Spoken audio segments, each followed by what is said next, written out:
আসলেই ফুলগুলা দেখতে এত ভালো লাগে। আর এদিকে রান্নাবান্না করে ফারাজকে খেতে দিলাম। এই তো রেডি হয়ে ব্যাংকে চলে যাব। তারপরে আফতাবনগরে আমি, ফারাজ আর ফারাজের ফুপা ঘুরতে যাব। এই তো ফারাজ ঘুরে আসলো আফতাবনগর থেকে। আসসালামু আলাইকুম এভরিওয়ান, কেমন আছেন সবাই? আমি তো আলহামদুলিল্লাহ আপনাদের দোয়া অনেক ভালো আছি। তো অনেকদিন হলো আপনাদের সাথে কোনো ভিডিও শেয়ারই করতে পারিনি। আমি খুব অসুস্থ ছিলাম, তাই ভিডিও মেক করতে পারিনি।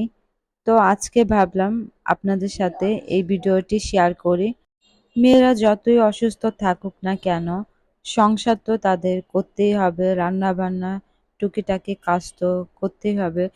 তারপরে আমার খালা আমাকে অনেক সহযোগিতা করেছে। সে আমাকে রান্না-বান্নায় সবসময় সহযোগিতা করেছে। তারপরেও তো আমাকে তো কাজ করতেই হবে।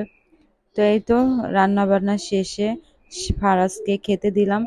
ফারাজ আজকে ২ দিন ধরে আমাদের বাসায় বেড়াচ্ছে। তো তার রেকমেন্ড ছিল সে চিকেন খাবে আর চিকেন সবজি খাবে। তাই তার জন্য চিকেন সবজি রান্না করলাম। ফারাজকে নিয়ে এখন ব্যাংকে যাব। বাসায় তো আর কেউ নাই, ফারাজ আর আমি ছাড়া। তো ফারাজকে নিয়ে ব্যাংকে যাচ্ছি। তো এদিকে ফারাজ দেখেন রেডি হচ্ছে কিভাবে, আর আমি ওকে ভিডিও করে দিচ্ছিলাম। ফারাজ রেডি হয়ে গেল, এই তো ব্যাংকে চলে আসলাম। আমার হাজব্যান্ড ম্যানেজারের সাথে কথা বলছিল, তো একটু ঝামেলা হয়েছে, সেজন্য আমাকে যেতে বলছে। আমি আর ফারাজ চলে গেলাম ব্যাংকে। বাসা থেকে যখন বের হয়েছি, বাড়ির পাশেই কাশবন, আফতাবনগরে গেলেই দেখা যাবে। সেজন্য অনেকদিন ধরে ভাবছি কাশবনে কিছু পিক বা ছবি তুলব, আর আপনাদের সাথেও সুন্দর প্রাকৃতিক পরিবেশটা শেয়ার করব। তাই চলে গেলাম আফতাবনগরে। আফতাবনগরে আমাদের একটা জায়গাও ছিল, সেটাও দেখে আসব, সেজন্য ওইখানে যাচ্ছি। আফতাবনগরে গেলে আমার মনটা অনেক ভালো হয়ে যায়। দুই পাশে প্রাকৃতিক সৌন্দর্য, সবুজে সমাহার, দেখতে কার না ভালো লাগে বলেন তো? আমার তো অনেক ভালো লাগে, সেজন্য মাঝে মধ্যে আফতাবনগরে আসি। আমাদের যে জায়গাটা ছিল, জায়গাতে এসে দেখি জায়গার মধ্যে এত কাশবন হয়েছে, দেখে আসলেই অনেক ভালো লাগলো। আর এখানে কিছু আমি ছবি তুলে নিলাম। ফারাজ এই প্রথম কাশবন দেখেছে।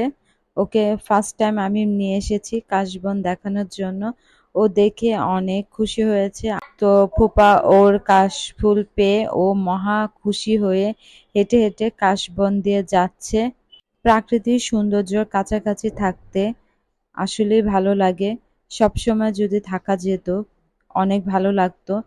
কিন্তু সময়ের কারণে বা ব্যস্ততার কারণে কাছাকাছি সময় থাকা যায় না। তাই মাঝে মধ্যে একটু ঘুরে আসলে মনটাও ভালো লাগে। হেঁটে হেঁটে যাচ্ছি যে পাশটাতে ঘন হয়ে কাশবন আছে, সেই পাশে যেয়ে আমরা কিছু ছবি তুলব। এসে দেখি এখানে শুটিং হচ্ছে।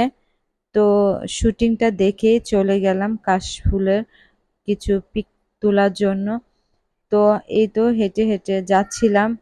আমি তো একটু অসুস্থ এখনো আছি, কিন্তু কাশফুল দেখে আমার অসুস্থর কথা ভুলেই গিয়েছি। তো এই তো দেখেন হেঁটে হেঁটে কাশবন দিয়ে যাচ্ছি। এখানে একটা রেস্টুরেন্ট আছে, ওই রেস্টুরেন্টে আমি আরেকবারও এসেছিলাম। তো এই তো যাচ্ছি রেস্টুরেন্টের ভেতরে। তো যেয়ে দেখি রেস্টুরেন্টে আরেকবার যখন এসেছিলাম, এখানে অনেক ফুল ছিল, পুরা রেস্টুরেন্ট ভরাই ফুল ছিল। কিন্তু আজকে এখানে ফুল নাই, সেজন্য দেখে আমার একদমই মনটা খারাপ হয়ে গিয়েছে। এমনিতে আমি অনেক ফুল পছন্দ করি, আর এই ফুলের জন্যই এই রেস্টুরেন্টে আসা। এসে দেখি কোনো গাছেই কোনো ফুল নেই, সেজন্য আমার মনটা খারাপ হয়ে গেল।